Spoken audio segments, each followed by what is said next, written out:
r/confessions. Sit back, relax and enjoy this video. My sister tried to kill me and sexually abused me and I couldn't bring myself to tell my mom before she passed.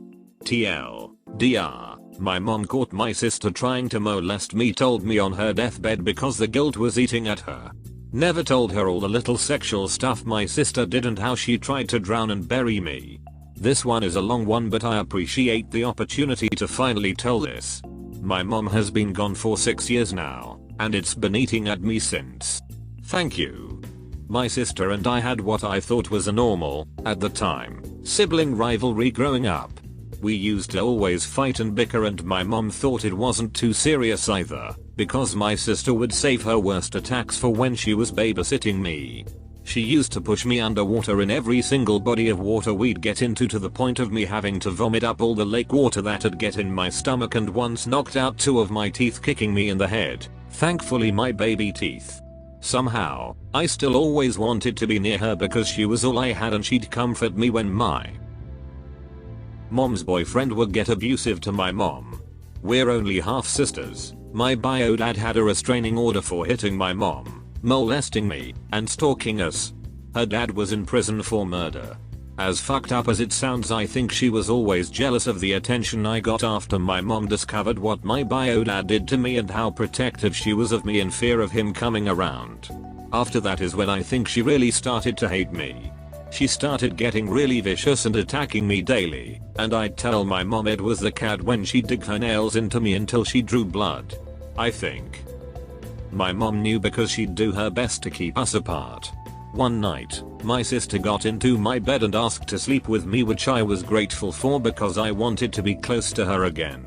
That night, my mom came in to check on us. She was always paranoid someone would take us when we were sleeping, and she saw my sister with her hands in my pajamas.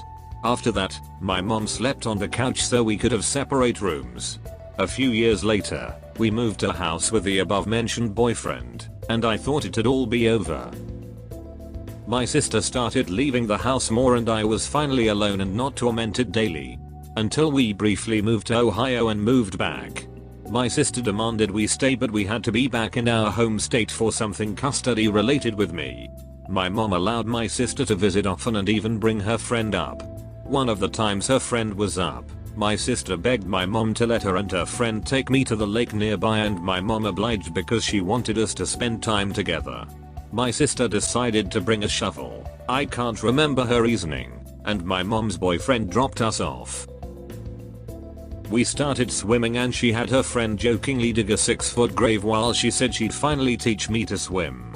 I was still always leery around her in water, but I figured she wouldn't do anything with her friend around, so I obliged excitedly.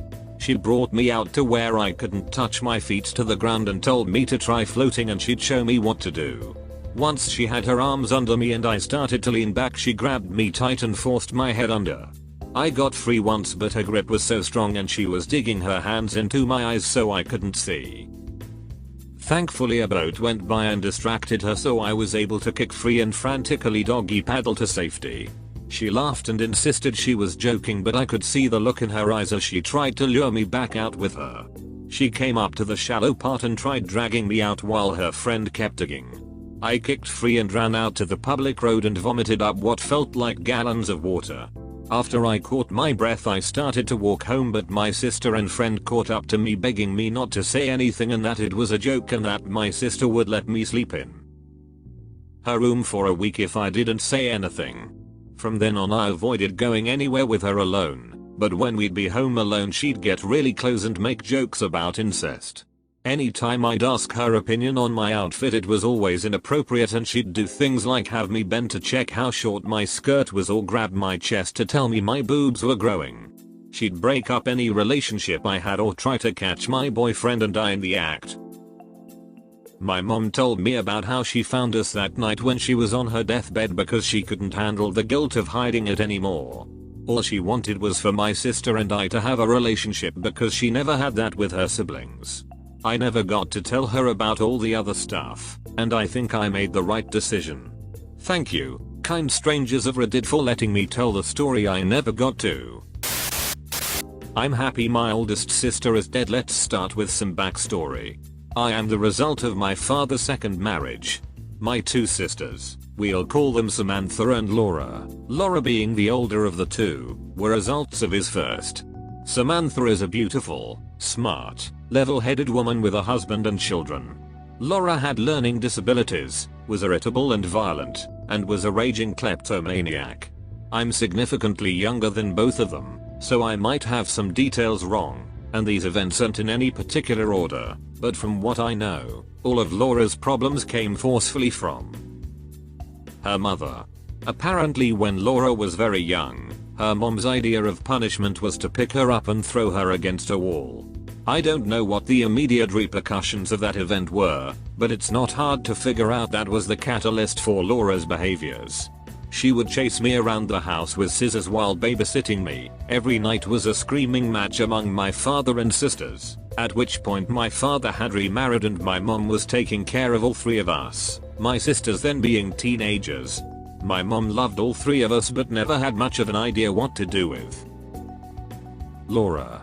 Mom had both of my sisters in therapy and put Laura on birth control because she knew Laura lacked all common sense and critical thinking skills. Laura was expelled from a school for assaulting her own sister. She was maybe 17 and had the reading comprehension of a 5-year-old. She dropped out of high school and in a couple of years eloped to California with some military punk.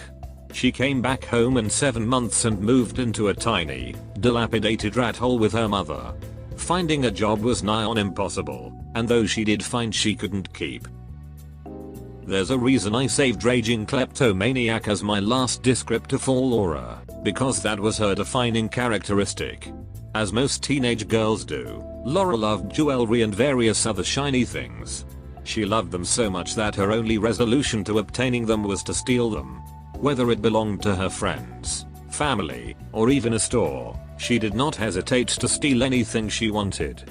One day towards the end of 2004, Laura decided to steal something from Walmart, I think. My mom found out and told her to act her age, return it to the store and confess. This must have been the first time Laura had stolen from a place that could easily land her in jail because it put unbearable stress on my mom. By unbearable, I mean while she was at work, I'm assuming later that day, she had a heart attack and didn't make it. My mom taught preschool at my first elementary school. It happened during lunchtime and I was conveniently in line getting food, unable to see what had happened. A teacher came, dragged me out of the cafeteria and shielded one side of me so I didn't have to see my mother lying dead on the ground.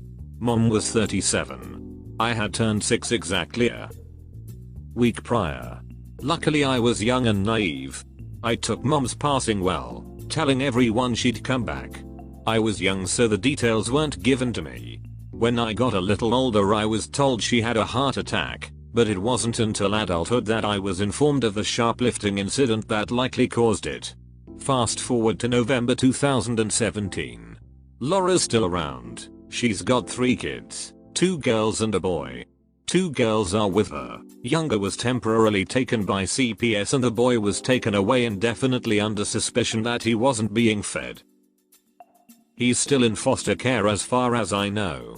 That's right, I have a nephew whom I've never met and who doesn't even know I exist. None of the kids know who their biological fathers are. Hell, I don't know who their fathers are, now that I think about it. Anyway, Laura gets in a car wreck and doesn't make it. The girls are taken in by Samantha, who at this point has a loving husband and a daughter of their own. Laura's oldest, as luck would have it, was the same age as me when I lost my mom. I heard they understood what happened better than we all expected and took it well, just as I did. I lost my father 2 years earlier, and after a long depressive spell, I grew numb to grief. After losing dad I had no idea what to feel when losing a loved one. That is until I lost Laura when I honestly felt a sense of relief. I did not feel sadness. I did not grieve. I felt relieved knowing that Laura's kids are better off without their mom, that they could then have a chance to grow up without their mother's bad influences. The girls are doing fantastic in school from what I hear. They are in 1st and 2nd grade as of this post. Is it wrong of me to feel like Laura got what she deserved? I know shoplifting is a light crime, all things considered, but it was her stupidity that likely killed my mom. 37 is far too young to die. My mom's 52nd birthday is in 2 days as of this post, and had Laura not been her selfish, kleptomaniac self that day in 2004, my mom just might be here for it. I never really liked Laura all that much, but knowing that her selfish actions were likely the catalyst for my mom's fatal heart attack, I can easily say good riddance. Oh, you survived. Now sub. Please.